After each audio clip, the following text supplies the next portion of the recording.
Hey there, righteous people. What is good? Derek from B.O.M Socks with more B.O.M Bites, where we feast upon the words of Christ, and as always, we do it one bite at a time.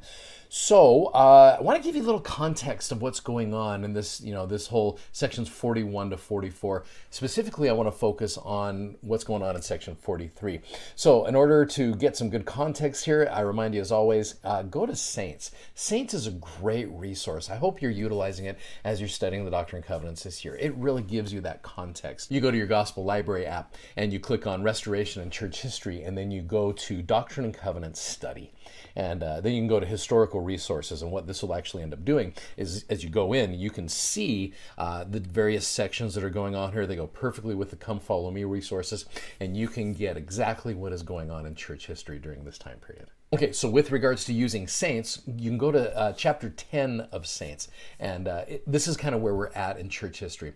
Now, to give you some just some very simple context in the section heading of section 43, it says, at this time, this is February 1831, at this time some members of the church were disturbed by people making false claims as revelators. Now, we can get a little bit more in detail with that in Saints. It says, due to the missionary labors of the four missionaries finding and baptizing Sidney Rigdon and his church, which we talked about that, more than half of the church was now in Ohio, which is one of the reasons why the Lord commanded the church to gather to the Ohio. So Joseph Smith and other leaders of the church were still trying to get everyone moved there.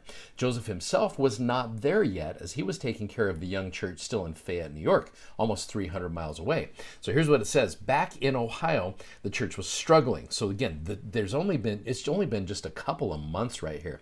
After the missionaries left for the West, it's like they went in and baptized and just said, all right, good luck, Godspeed. The number of converts in Kirtland continued to grow, but many of the saints were unsure how to practice their new faith. Some of the saints in Kirtland took their beliefs to wild extremes, reveling in what they took to be gifts of the Spirit. Several people claimed to have had visions that they could not explain. Others believed the Holy Ghost made them slide or scoot across the ground. One man bounced around rooms or swung from ceiling joists whenever he thought he felt the Spirit. That'd be interesting. I mean, I guess if you've been to the Deacon's Quorum, that's similar. Anyway, another acted like a baboon. Yeah, right? Okay. So seeing this behavior, some converts grew discouraged and gave up on the new church, and you can totally see why. So in February of 1831, Joseph arrived in Kirtland, Ohio. Upon his arrival, he found that the saints in Kirtland had been deceived by false revelations. For example, there was a woman named Mrs. Hubble, and she came among the saints in Kirtland, Ohio. She claimed that she was a prophetess and that she had received revelations for the church, that she knew the Book of Mormon was true and that she should become a teacher in the church. But she was able to deceive some of the saints. Joseph Smith and others were concerned about her influence and about other false revelations among the saints. So the prophet decided to inquire of the Lord about what should be done. And he received a revelation. John Whitmer, who had also recently arrived in Kirtland, wrote, the Lord gave this revelation that the saints might not be deceived.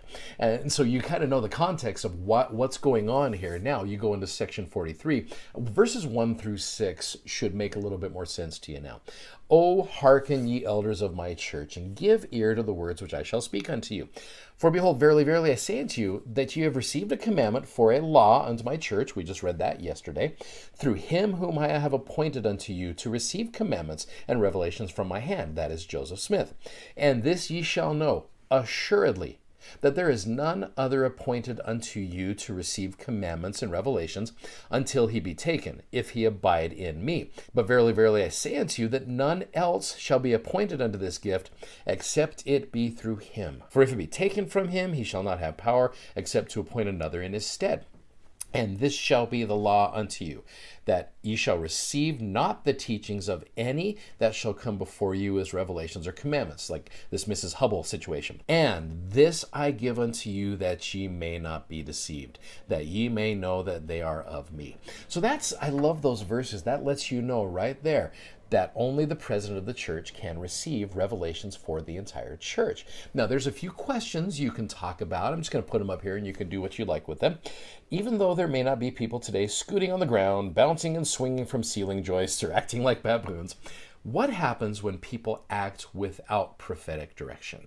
It's a great question. Who do they end up listening to for guidance and direction? In fact, we'll talk more about that tomorrow.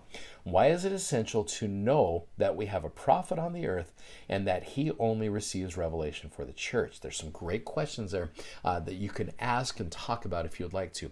Well, what I'd like you to do is this. Go back to just the last session of conference, okay? Again, we listened to conference a few weeks ago, and sometimes we don't have a chance to review it again. It's important for us to go back and review those messages. So I would invite you to go back to General Conference and just look at the talks from President Nelson. Now, he gave 4 of them. You can see them right here. There's a welcome message that he gave. What are we learning and we'll never forget? And then he's got that, like I call it, the master class on faith. Christ is risen. Faith in him will move mountains. And then you've got his last talk where he talked about the temples and the building of that. So I would invite you to go back. Just pick one of those talks. Pick one. Doesn't matter to me. You can pick a short one. You can pick a long one. Doesn't matter. This is something you can do after we're done here anyway. But go back and just look through his talks and just see if you can find some things that just remind you that this man is a prophet of God. That the president of the church, whether it's Russell M. Nelson or whether it's Joseph Smith back in the day, can receive revelations and will receive revelations for the entire church. And we've got to listen to them and not these other voices that are out there. Because there are a lot of voices out there clamoring for our attention, which leads us to what we're going to talk about tomorrow to finish up the week. Hey, thanks, guys. I hope that's a good little exercise for you, and I hope you enjoy it. And you get to recognize that Russell M. Nelson is, in fact, a prophet of God, and I know that's true. Hey, thanks for watching. Thanks for subscribing, and thanks so much for sharing. Godspeed. We will see you tomorrow. Bye-bye.